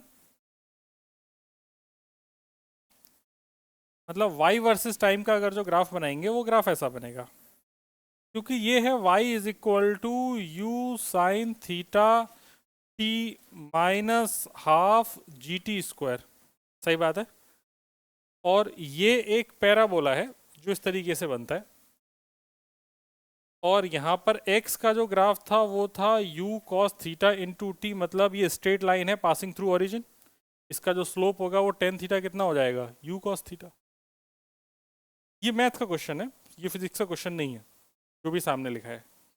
लेकिन अगर आपसे मैं एक्सटी ग्राफ पूछ रहा हूँ तो एक्सटी ग्राफ मतलब पोजीशन टाइम ग्राफ है, पोजीशन एक्स में भी चेंज हो रही है, वाई में भी चेंज हो रही है, तो आपको दोनों ग्राफ बनाने पड़ेंगे। ये एक्स वाला ग्राफ है और ये वाई वाला ग्राफ है। हाँ वो एक्स टी मतलब एक्स डायरेक्शन में, वाई थी मतलब वाई डायरेक्शन में, दोनों पोजीशन टाइम ग्राफ ही हैं। दूसरी बात ये, अच्छा इसके डिटेल में मैं नहीं जा रहा हूँ, तो इसको समझने की कोशिश नहीं करना कि आखिर ये ग्राफ पैराबोला का कैसे है, क्योंकि अगर पहले अगर पढ़ा रखा है और तुमको अगर याद होगा तो अपन ने ये a x square minus b x का ग्राफ याद बनवाया था, जहाँ पर अगर ए नेगेटिव हो तो क्या होता है? टकला उल्टा होता है ना? अगर दो रूट से तो दो जगह कट करेगा एक बार ओरिजिन पे, तो वो ग्राफ से बनाया है। मैं इसकी डिटेल में नहीं जा रहा हूँ, जानबूझ के नहीं जा रहा। जिसकी जानने की इच्छा हो वो मुझसे मिल सकता है, मैं उसको अलग से भी बता दूंगा। तो सिर्फ ये जानने की इच्छा है कि सर ये आपने कैसे बनाया था। ये आपका हो गया एक्स टी और Y T graph. X T Y T graph के बाद फिर एक ग्राफ जिसके बारे में बहुत चर्चाएं होती हैं, वो है वाई वर्सेस एक्स का ग्राफ। वाई वर्सेस एक्स का ग्राफ इक्वेशन ऑफ ट्रेजेक्ट्री का ग्राफ है। जो ग्राफ आप इन जनरल बनाते हो, जिसमें आप बोलते हो कि यहाँ पे हर वक्त एक्स डायरेक्शन में वेलोसिटी यू cos थीटा रहेगी, वो ग्राफ पैराबोला ही होता है। ये ग्राफ है y is equal to x tan theta 1 minus x by R का। ये relation between y and x का इक्वेशन ऑफ ट्रेजेक्ट्री का ग्राफ है। ये है इक्वेशन ऑफ ट्रेजेक्ट्री का ग्राफ। इक्वेशन ऑफ ट्रेजेक्ट्री का ग्राफ है ये। कोई भी प्रोजेक्टाइल हो, कैसा भी हो, तुम्हें बस एक बार पता चल जाए कि वो प्रोजेक्टाइल है, उसका y वर्सेस x ग्राफ हमेशा यही बनेगा, कोई फर्क नहीं पड़ रहा, क्योंकि इसकी जो इक्वेशन इस हिसाब से क्या बन रहा है, पैराबोला है कि नहीं। तो ये तीन बातें थोड़ी सी एडवांस टाइप की हो गई, ये आपसे कभी नहीं पूछी जाएंगी। ये इन जनरल आपको पता होनी चाहिए, कभी नहीं पूछी जाएंगी। जो पूछी जाएंगी उनकी बात करते हैं हम। आपसे एक ग्राफ पूछा गया है, वीटी ग्राफ, हाँ या ना। पहले वेलोसिटी कितनी थी अजी, 20। बाद में कितनी है वेलोसिटी, बाद में वेलोसिटी कितनी है, 0। क्या हम इसकी एक्स और वाई में दोनों वेलोसिटी का ग्राफ अलग अलग बनाए। देखो अभी तुम्हें कुछ चीजें समझाते हैं। जैसे मैं यहाँ पर वाई डायरेक्शन की वेलोसिटी का बात करूँ, तो वाई डायरेक्शन में अगर तुम बात करोगे तो वाई डायरेक्शन में वेलोसिटी का ग्राफ बनेगा ये। पहले इसकी वाई डायरेक्शन में वेलोसिटी कितनी थी, यू साइन थीटा थी। बाद में वेलोसिटी कितनी हो गई, और बाद में वेलोसिटी कितनी हो गई जब नीचे आएगा तो minus you sine theta. Highest point पे वाई डायरेक्शन में वेलोसिटी कितनी हो जाती है, 0। तो ये जो टाइम रहा होगा, ये टाइम क्या रहा होगा, capital T by two, time of flight का आधा। और यहाँ पर कितना टाइम रहा होगा, टोटल टाइम। ठीक है। लेकिन अगर इसी बात को अगर मैं एक्स डायरेक्शन में अगर आपसे पूछ लूँ, तो जैसे V X versus time graph, तो एक्स डायरेक्शन में तो वेलोसिटी कभी चेंज ही नहीं हुई। एक्स डायरेक्शन में वेलोसिटी हमेशा कितनी थी, यू कॉस थीटा। तो यहाँ पर आ जाएगा आपके पास कितना, टी बाई टू, और यहाँ पर कितना हो जाएगा, टी। ठीक है। अब इन दोनों ग्राफ को कंबाइंड करके जब बनाया जाएगा तो बहुत खतरनाक बनेगा ये ग्राफ। मान लो पूरे का पूरा ऊपर शिफ्ट हो जाएगा, तो वो चक्कर में अपन पढ़ नहीं रहे हैं, क्योंकि वेलोसिटी की इन जनरल इक्वेशन जो बनेगी टाइम के साथ, वो ऐसी बनेगी। मैं अगर और बना के दिखाऊं तो, दिखाऊं क्या है, छोड़ दूं, छोड़ देना, बेफालतू में तुम फैल जाओगे। उसमें जैसे x में हो गया u cos थीटा आई गैप, y में हो गया u sin theta minus g T. फिर आप लिखोगे अंडर रूट ए स्क्वायर प्लस बी स्क्वायर, उसका मैग्नीट्यूड निकालोगे, तब आपकी स्पीड आएगी। फिर v वर्सेस t का ग्राफ बनेगा उस इक्वेशन से। तो वो जेई के लिए बातें हो जाएंगी। अभी अपन पहले बोर्ड बोर्ड लेवल का देख ले। इतना समझ में आ गया। अच्छा जी, ये वेलोसिटी, इसका जो स्लोप है वो क्या देना चाहिए। वीटी ग्राफ का स्लोप क्या होता है, एक्सेलरेशन। जैसे एक्सेलरेशन इन वाई डायरेक्शन किसके बराबर है, माइनस जी के। तो इस ग्राफ का जो स्लोप होगा वो क्या दे देगा, माइनस जी। और यहाँ पे इसका एक्सेलरेशन कितना हो जाएगा, एक्स डायरेक्शन में 0। मतलब इसका स्लोप भी कितना हो जाएगा, 0, जो कि दिख भी रहा है कि इसका स्लोप 0 है। सही बात है।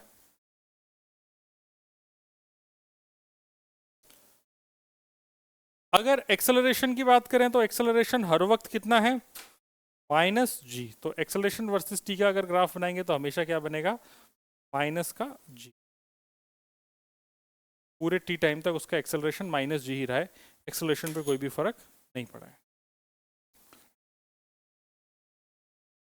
इसमें से जो आपके पेपर में आ सकता है वो ग्राफ आ सकता है, कौन सा आ सकता है, इक्वेशन ऑफ ट्रेजेक्ट्री का। बस ये एक काम का है जो आपके पेपर में आ सकता है, बाकी का लोड नहीं लेना है। इक्वेशन ऑफ ट्रेजेक्ट्री ये आपके पेपर के लिए, बाकी आपका ज्ञान बढ़ाने के लिए।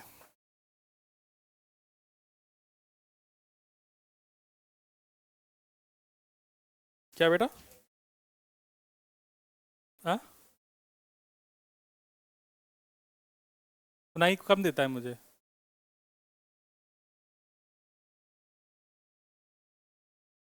हाँ, ये एडिशनली लिखा है। हाँ, ये पढ़ा मैं पहले भी चुका हूँ। जब अपन ने जो सबसे पहला बात बताई थी ना कि किसी भी पत्थर को फेंकते हैं, उसका जो ग्राफ बनता है वो पैराबोला बनता है, वही है, तो वो पैराबोला ही होगा। ठीक है, चलो भाई, मेरे हिसाब से ये क्वेश्चन समाप्त हो गया होगा अब।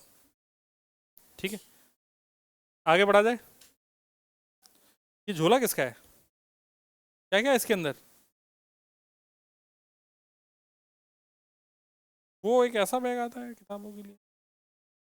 अच्छा,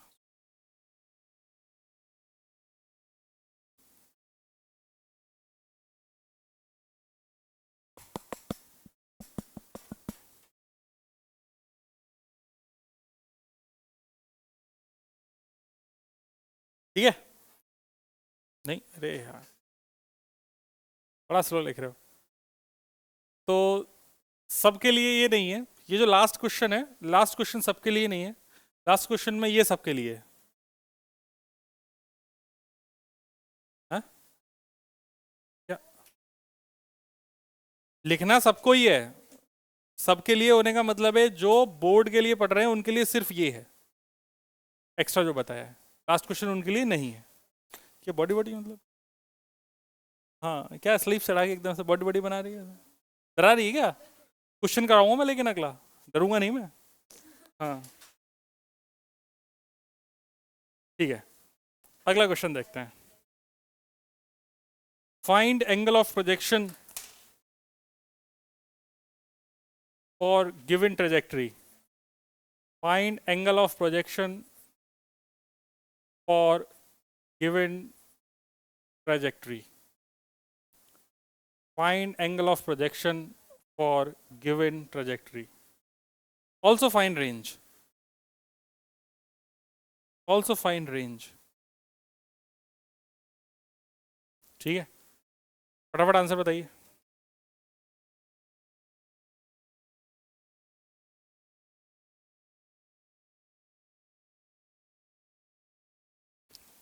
वो एक ही क्वेश्चन है, ये नया क्वेश्चन है। जो मेरे भोले बच्चे इस क्वेश्चन को कर लेंगे उनके लिए अगला क्वेश्चन।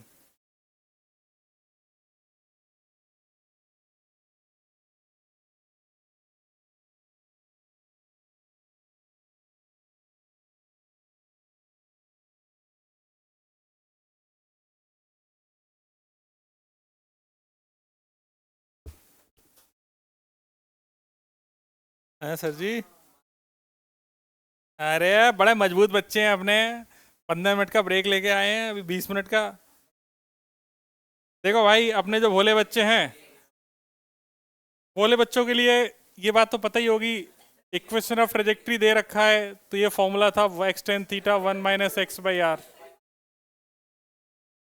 तो यहां से अपन ने x कॉमन ले लिया, लेकिन अपन ने √3x कॉमन ले लिया, क्योंकि इसकी जो पहली टर्म है वो 1 है, तो अपन ने यहाँ पे अंदर 1 रह गया। यहाँ पर 3x और नीचे √3 नीचे आ जाएगा, तो इस तरीके से हो गया। सही बात है। अच्छा, तुम्हें कॉमन लेना आता है ना? जैसे 3x² में से √3x कॉमन लिया तो √3x से डिवाइड कर दे। ऐसे कर ले, ये 3x² था तो √3x से डिवाइड कर ले, सबसे आसान हो गया कॉमन। तो बेटा यहाँ 1 नहीं बचेगा ना, यहाँ पे तो मुझे 1 चाहिए ना।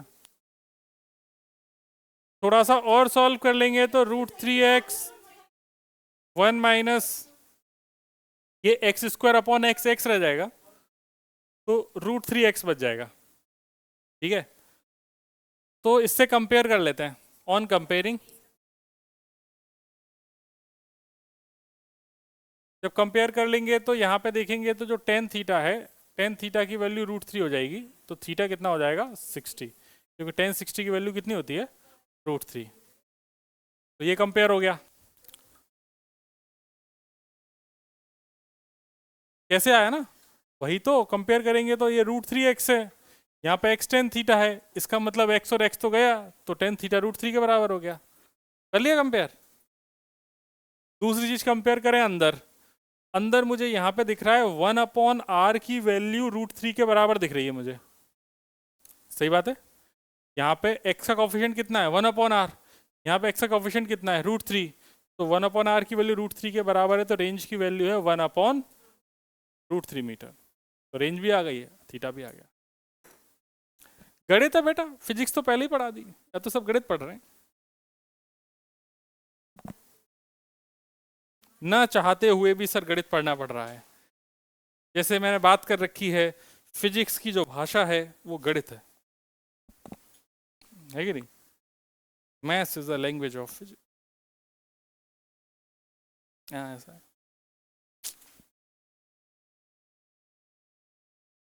अगला क्वेश्चन, ये तो मेरी उंगली नहीं ले रहा है, क्या कर रहा है भाई?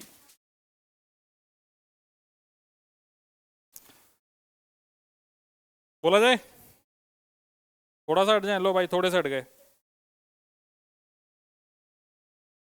हट गए थोड़े से। क्वेश्चन लिखा जाए। The ceiling of a long hall, the ceiling of a long hall, ceiling मतलब छत, CEILING, सीलिंग छत, CEILING है ना। The ceiling of a long hall is 25 metre high, the ceiling of a hall is 25 metre high. 25 metre ऊंची छत है, बहुत ज्यादा ऊंची नहीं हो गई? 25 मीटर बहुत होता है, ये 3 मीटर है। होगा भाई, मतलब कोई होगा, बना रहे होंगे कुछ। What is the maximum horizontal distance? What is the maximum horizontal distance that a ball thrown with the speed of 40 meter per second, with a speed of 40 meter per second can go without hitting the ceiling of the hall, without hitting the ceiling of the hall? मुझे क्या पता, maximum horizontal distance r। Yes,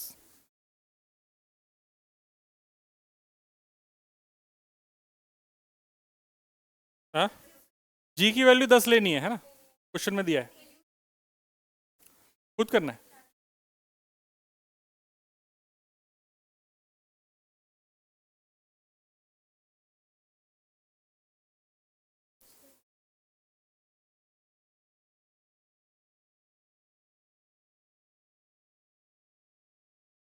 कितना आया?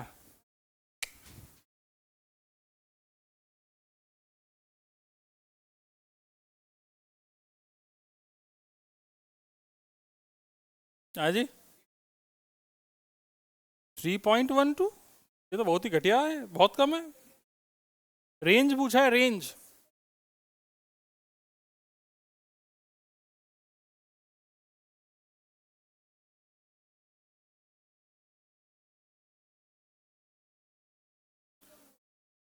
बेटा तुम आड़ा तिरछा दिमाग मत लगाओ, सिंपल क्वेश्चन है। आड़ा तिरछा दिमाग लगा के अपन क्यों क्वेश्चन को बर्बाद कर रहे हैं?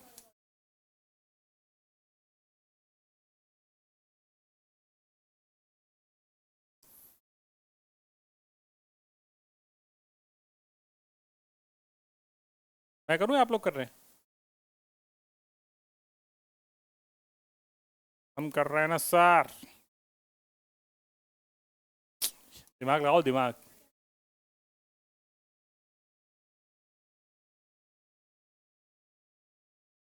ये क्वेश्चन लैंग्वेज में घुमा रहा है, ये क्वेश्चन भाषा में आपको उल्लू बना रहा है। क्वेश्चन क्या कहना चाह रहा है कि एक छत है जो 25 मीटर ऊंची है, इसका मतलब इस छत की अधिकतम ऊंचाई h इज 25 मीटर, ये बात फिक्स हो गई।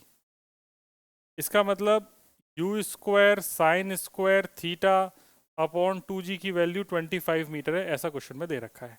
2 थोड़ी देर में आ जाएगा, जी के आगे वाला टेंशन मत लेना, आ जाएगा अभी, थोड़ा सा गायब हो जाता है बीच बीच में। हमसे कह रहा है कि हम एक पत्थर को फेंकना चाहते हैं, तो पत्थर को फेंक दो। पत्थर की स्पीड कितना रखना चाहते हैं? 40 मीटर पर सेकेंड, आप देख रहे होंगे कि नीचे का 2 आ गया है।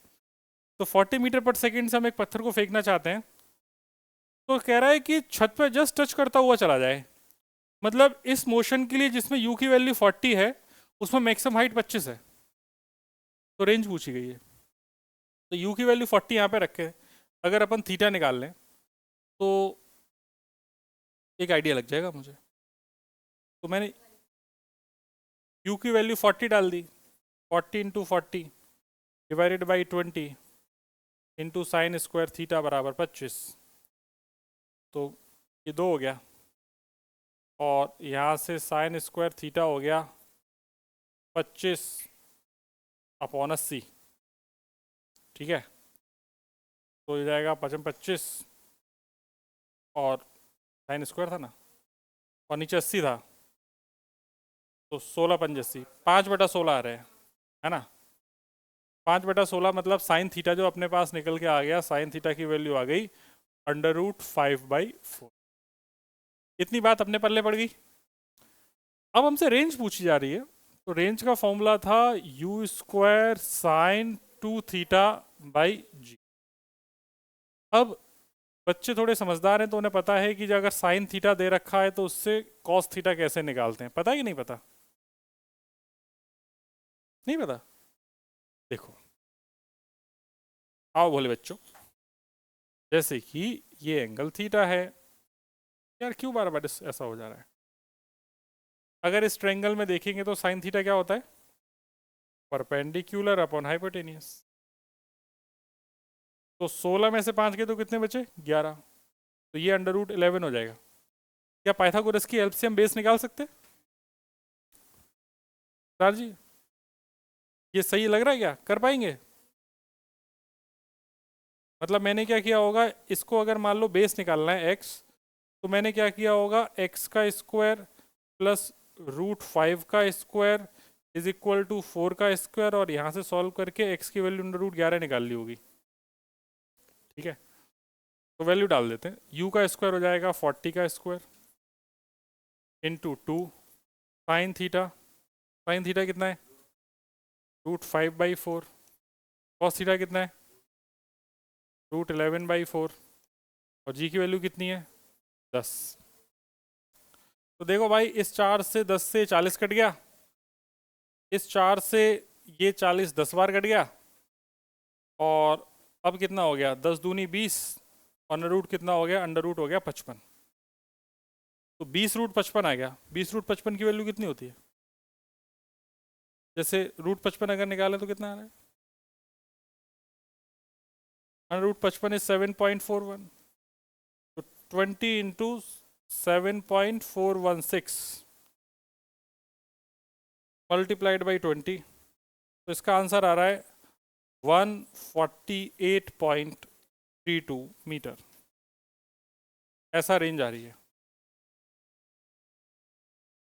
ठीक है ना। अरे अब तो आ जा आगे। कैलकुलेशन थोड़ी टेढ़ी है, कैलकुलेशन से परेशान नहीं होना है, बाकी बेसिक चीज़ याद रखनी है। क्या किसी भी बच्चे को इस बात में प्रॉब्लम है कि अगर साइन थीटा दे रखा है तो उससे कॉस थीटा कैसे निकालेंगे? ये तो खूब किया हुआ है ट्रिग्नोमेट्री में। तो मैंने पहले साइन थीटा निकाल लिया, फिर उससे कॉस थीटा निकाल लिया, रेंज के फॉर्मूले में वैल्यू डाल दी, आंसर आ गया। इंटरेस्टिंग बात है कि ये क्वेश्चन एनसीईआरटी का है। अब देख लो क्या लेवल का पढ़ना पड़ेगा तुम्हें। तो जो मेहनत से बच के भागना चाह रहे हैं वो तो भाग ही नहीं सकते हैं, सॉल्व तो करना ही पड़ेगा।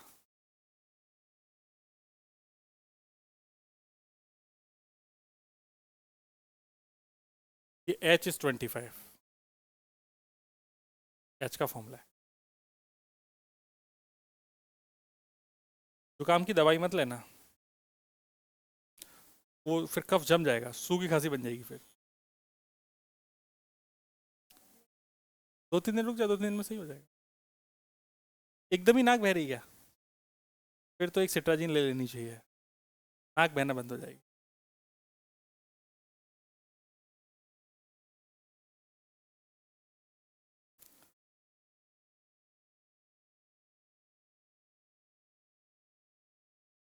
जब भी नाक में ऐसे पानी बह रहा हो एकदम ऐसे, चल चल चल, drop by drop, drop by drop.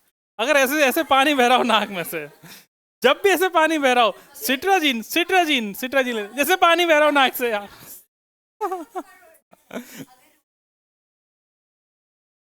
हाँ? नहीं, मतलब वो डिपेंड करता है टीचर तुम्हारा कितना प्यारा है।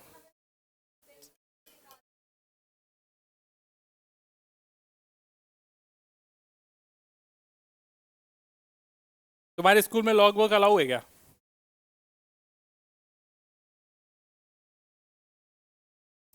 ठीक है भाई, इसीलिए कह रहे स्कूल टू स्कूल चीज़ें वेरी करती हैं।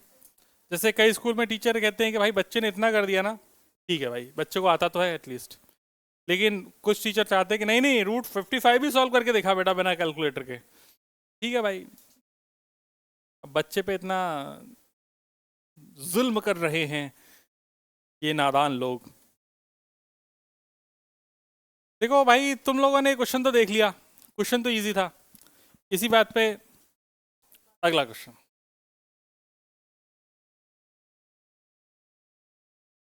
ठीक है,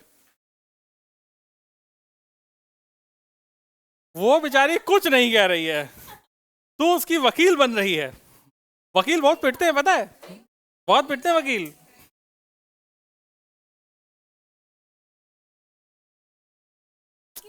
बस इतना ही प्यार चाहिए मुझे।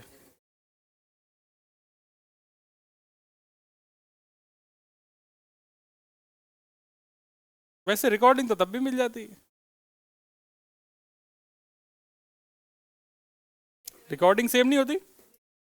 क्यों, रिकॉर्डिंग मना कर देती है? अच्छा, इसी बात पे अगला क्वेश्चन करते हैं। A projectile is fired horizontally. A projectile is fired horizontally. A projectile is fired horizontally with a velocity of 98 meter per second. With a velocity of 98 meter per second. 98 metre पर second है ना? इसका मतलब जी की value कितनी लेनी इस question में? शाबाश। From the top of a hill 90 metre पर second, from the top of a hill 490 metre high, from the top of a hill 490 metre high, find. Calculation से नहीं डरना है सरदार जी। हाँ, फाइंड। पहला पहला time taken to reach the ground, time taken to reach the ground. दूसरा, the distance of the target from the hill, the distance of the target from the hill. तीसरा, the angle at which, the angle at which the projectile hits the ground, the angle at which the projectile hits the ground। वो angle बता दीजिए जिस पर projectile जमीन पे जाके हिचकियां करेगी। The angle at which projectile hits the ground।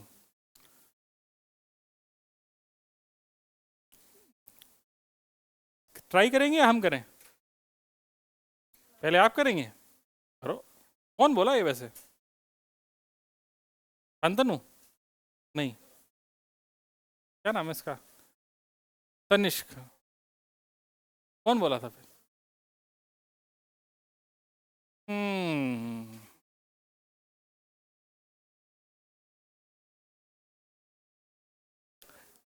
शेर परेशान नहीं होना है, बस सवेरे तक सही हो जाएगा, सिट्राजिन खा लेना, ठीक है? वेरी गुड, तो बंद हो जाएगी। हाँ, तू नालायक नहीं है, क्वेश्चन को अच्छे से पढ़।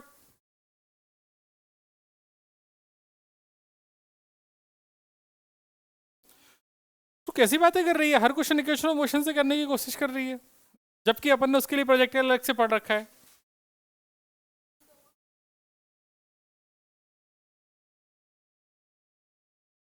इसका मतलब ये क्वेश्चन ऐसा कह रहा है, देखो सुनो, कोई तुम लोग यार क्वेश्चन को पढ़ ही नहीं रहे अच्छे से। पहली लाइन पढ़ो क्वेश्चन की है, क्या मतलब प्रोजेक्टाइल को कैसे फायर किया गया है? हॉरिजॉन्टली। मतलब उस प्रोजेक्टाइल को अपन ने फायर ही हॉरिजॉन्टल किया है। कहाँ से किया है? मतलब यहाँ से जमीन से कुछ ऊपर 490 मीटर ऊपर अपन ने इसको फेंका है। कितनी स्पीड से फेंका है? 98 मीटर पर सेकंड से। जी की वैल्यू क्वेश्चन में कितनी लेनी है? इतना समझ में आ गया क्वेश्चन? ठीक है। अब 490 मीटर ऊंची बिल्डिंग से या ऊंचे पहाड़ से हमने इसको फेंका है, तो पहला पार्ट पूछ रहा है कि ये कितना देर में जाके गिरेगा, मतलब ये ऐसे जाएगा और ऐसे जाके ज़मीन पे टकराएगा। तो पहले पार्ट में तो ये पूछ रहा है इसका टाइम ऑफ फ्लाइट कितना है। तो अपने बच्चों को ये बात पहले से पता है इस क्वेश्चन को कैसे करना है। इस क्वेश्चन को करने के लिए अब शांति से बोर्ड पे देखो। सबसे पहले देखना है तुम्हें वाई डायरेक्शन में। तुमको याद होगा टाइम ऑफ फ्लाइट और हाइट के लिए हम क्या इस्तेमाल करते हैं? Y direction. और रेंज के लिए क्या इस्तेमाल करते हैं? X direction. वाई डायरेक्शन में अगर मैं देखूंगा तो initial velocity in Y direction is 0, क्योंकि तुमने पत्थर को कैसा फेंका है? Horizontal. Acceleration in Y direction is -g, नीचे की तरफ g। ऐसे देख इधर, यहाँ पे g नीचे की तरफ लग रहा होगा, बाकी वेलोसिटी थोड़ी है वाई में। और displacement in Y direction is -490 metre. यहाँ तक कोई प्रॉब्लम किसी को? तो हम यहाँ पे फॉर्मूला लगा देंगे S बराबर u t plus half a t square, जिसमें यू वाई कितना है? तो it is -490, acceleration is -half, T की वैल्यू 9.8 इंटू टी स्क्वायर। तो यहाँ से टी की वैल्यू पता चल गई मुझे। टी की वैल्यू कितनी हो गई? 2 इंटू 490 डिवाइडेड बाई 9.8 का अंडर रूट। सही बात है। तो ये हो जाएगा आपके पास 7√2 सेकेंड। सही लिखाएगा? हाँ, 10 हो गई क्या? 10, 10 है, 100 मतलब 10 सेकेंड आ रही पक्का? अच्छा, 100 और 500, हाँ सही है, 10 ही आएगा। ये नीचे हो जाएगा 10 और ऊपर हो जाएगा 500, तो 50 दूनी 100 मतलब 10 सेकेंड। तो मतलब 10 सेकेंड के बाद यहाँ पे टकरा जाएगा। ऐसा क्वेश्चन हो गया वाई डायरेक्शन में। तो इसका मतलब t बराबर 0 पे चला और t बराबर t पर यहाँ पहुँच गया, और इस पहुँचने में इसको इतना टाइम लग गया। पहला पार्ट खत्म हो गया। दूसरा पार्ट देखेंगे अपन, रेंज की तरफ जाएंगे। सभी ध्यान से देखो, रेंज के लिए हमने क्या इस्तेमाल करते थे? X direction. तो यहाँ से लेके यहाँ तक की दूरी है रेंज। तो रेंज के लिए हम इस्तेमाल करते थे एक्स कंपोनेंट, जो कि हो जाएगा you x into time of flight. You x हमारे पास है 98 एंड टाइम ऑफ फ्लाइट कितना है? 10। तो ये 980 मीटर दूर जाके गिरेगा, इसमें कोई भी प्रॉब्लम की बात नहीं। रेंज भी आ गई। अब क्या पूछा है तीसरे पार्ट में? कितने एंगल पर जमीन पे जाके टकराएगा। भाई इसको समझ लो अच्छे से। हालांकि ये मैं बता चुका हूँ, वैसे पढ़ाते टाइम पढ़ाया था तब बताया था। एंगल के लिए इस्तेमाल होने वाली जो चीज़ है वो हमेशा वेलोसिटी होती है। एक्स डायरेक्शन में इसकी वेलोसिटी कभी चेंज होने वाली नहीं है। कितनी रहेगी? हमेशा 98, क्योंकि ये शुरू से कितनी है? 98। तो ये है तुम्हारी यू एक्स। वाई डायरेक्शन में वेलोसिटी मुझे वी वाई निकालनी है। तो इन वाई डायरेक्शन में तीसरे पार्ट के लिए सॉल्व कर रहा हूँ। अगेन इन वाई डायरेक्शन जो वेलोसिटी लिखूंगा v बराबर u प्लस ए टी। कोई प्रॉब्लम है आपको इससे? v y u y a y, v y निकालनी है। वाई डायरेक्शन में इनिशियल वेलोसिटी कितनी है? एक्सेलरेशन कितना है? -g। और टाइम कितना है? 10। तो ये माइनस का 98 मीटर पर सेकेंड आया कि नहीं आया? जी की वैल्यू कितनी रखनी है? 9.8। तो वी वाई भी पता चल गया। तो यहाँ पर ये कुछ इसकी वेलोसिटी रही होगी। ये एंगल है थीटा हॉरिजॉन्टल से। तो अगर मुझसे कोई बोले टेन थीटा निकालो, तो टेन थीटा हमेशा क्या बताया है? Opposite upon adjacent. तो ये हो जाएगा आपके पास v y divided by u x. तो वी वाई आपके पास टेन थीटा है बेटा, डी वाई है 98 एंड यू एक्स भी कितना है? 98। तो कितना हो गया? 1। इसका मतलब थीटा कितना रहा होगा? 45 डिग्री। 10 45 कितना होता है सरदार जी?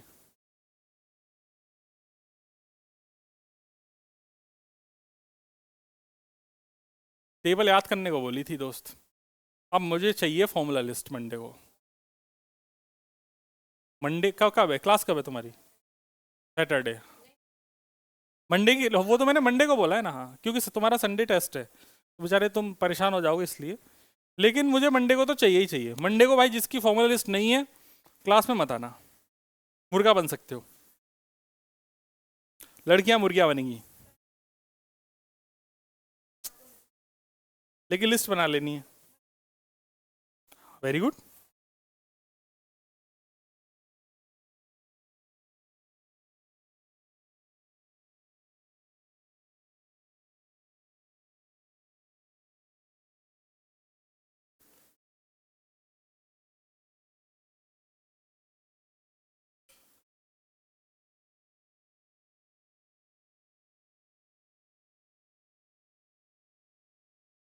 आगे बढ़ते हैं और आगे बढ़ के एक क्वेश्चन तो हो गया है।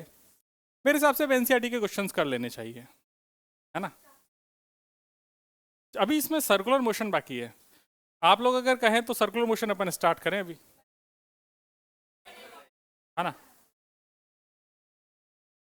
तो हाँ, क्योंकि दिमाग अभी फ्रेश नहीं है, थोड़ा समझ में नहीं आएगा। एक काम करते हैं अपन, क्वेश्चंस एक दो और करके खत्म करते हैं, ठीक है।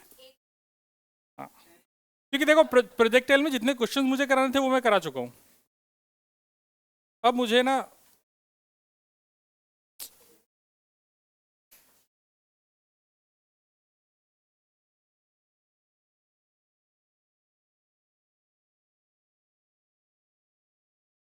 चल जा भाई।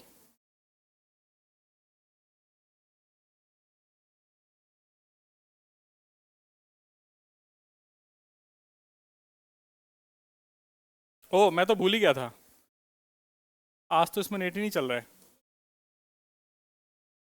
आज कुछ तो समस्या है।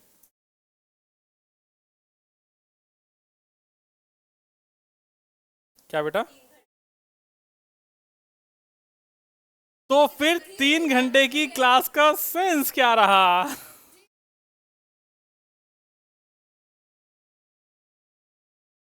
देखो, हम 2 घंटे तो वैसे ही पढ़ रहे थे, अभी 15 मिनट का हमने ग्रैप दे दिया, फिर उसके बाद 45 मिनट ही तो एक्स्ट्रा पढ़ा है। हाँ? बुक से, लेकिन इस पे कैसे लेके आएंगे क्वेश्चन? देखा, ऐसे पढ़ने वाले बच्चे चाहिए। शाबाश बेटा। कहाँ जाना है? अच्छा, ठीक है, आओ बातें करें। क्वेश्चंस करते हैं, ठीक है। अगला क्वेश्चन लेते हैं। हाँ,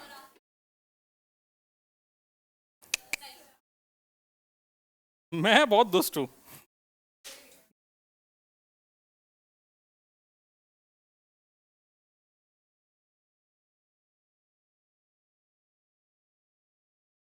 An aeroplane is traveling horizontally. An aeroplane is traveling horizontally. An aeroplane is traveling horizontally at a height of 2000 meter. At a height of 2000 meter from the ground. अब तो मेरा सिर दर्द होने लगा, पता है। 2000 meter from the ground. At a height of 2000 meter from the ground. Full stop. The aeroplane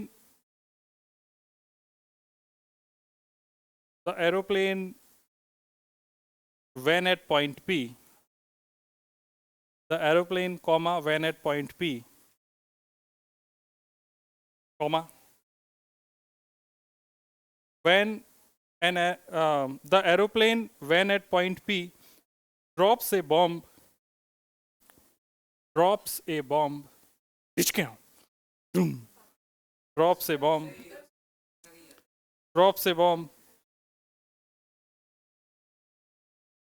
to hit a stationary target Q, to hit drops a bomb to hit a stationary target Q, to stationary target Q on the ground.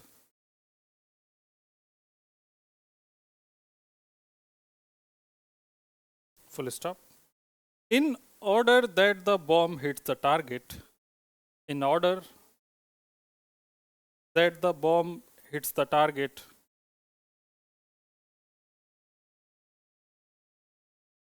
what angle theta, what angle theta, what angle theta must the line PQ, what angle theta must the line PQ make with the vertical?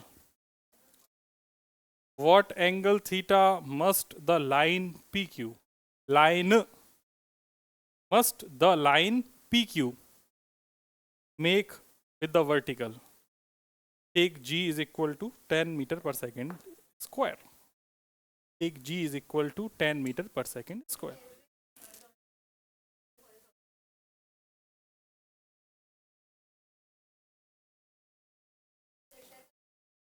चलिए देखो भाई, question मैं कर देता हूँ, आप लोग बैठ के आनंद लो जीवन के, है ना। खुशी देखो नलायकों के चेहरे की। देखो भाई भाई सरदार जी, बात ऐसी है कि अभी एक एरोप्लेन है जो ऐसा उड़ता हुआ जा रहा है, एरोप्लेन जैसा बना देते हैं,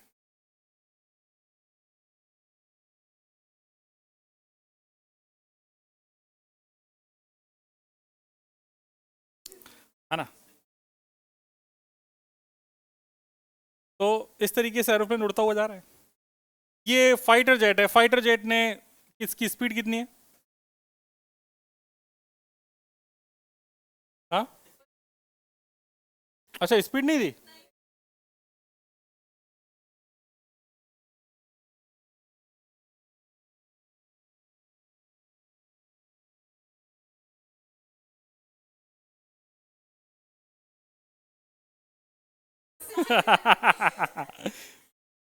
इसकी स्पीड है